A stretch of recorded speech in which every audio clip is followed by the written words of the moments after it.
कि मेरे को ये जमीन अलॉट है और यहाँ मैं गौशाला बनाना चाहता हूँ निःशुल्क, किसी से लूंगा नहीं और गौ माता की सेवा करूंगा और चिकित्सा भी गौ माता की करूंगा। क्योंकि कई जगह देखते हैं रात बिरात बारिश में गौ माता सड़क पर बैठ जाती है, अंधेरे के कारण कई लोग एक्सीडेंट कर देते हैं। तो ये हरा भरा माहौल यहाँ रहेगा और एक अच्छा पुण्य का काम यहाँ होगा और गौ माता के प्रति तो अब सब लोग चाहते हैं। और वैसे भी हिंदुस्तान में तो अब गंगा जमनी तहजीब पर भाषण दिए ही जाते हैं, तो इससे ज्यादा गंगा जमनी तहजीब क्या हो सकती है कि कांग्रेसी नेता की जमीन और भाजपा का विधायक भूमि पूजन कर रहे हैं और मृगेश जी की उपस्थिति है।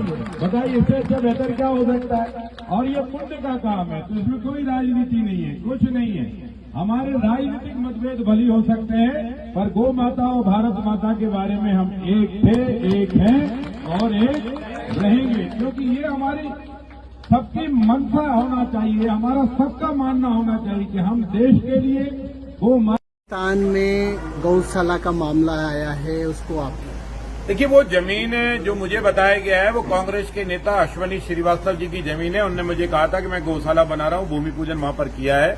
वहां कब्रिस्तान नाम की कोई चीज नहीं है। 50-60 साल से न वहां कोई कब्रें बनी न कब्रें थी और इसलिए वहां के जो 70 साल 80 साल पुराने जो बुजुर्ग हैं हिंदू, उनने हमें जरूर ये बताया था कि 60-70 साल पहले यहाँ पर केवल उन बच्चों को, हिंदू बच्चों को दबाया जाता था जो जिनकी उम्र 12 वर्ष से कम उम्र के जो बच्चे होते हैं जिनको दाह संस्कार नहीं किया जाता, ऐसे हिंदू बच्चों को दबाया जाता था उनकी सुरक्षा और सेफ्टी की दृष्टि से। क्योंकि लोग ऐसा कहते थे कि बच्चों की कब्रों से कोई उल्लू और इस तरह के जानवर उनके ना ले जाएं, इसलिए उनकी सुरक्षा और सेफ्टी से वो हिंदू बच्चों का ही एक तरह से शमशान था। पर उस समय नवाबी शासन रियासत होने के कारण उसको बोलचाल की भाषा में उसे कब्रिस्तान लिखा गया और कब्रिस्तान बोला गया।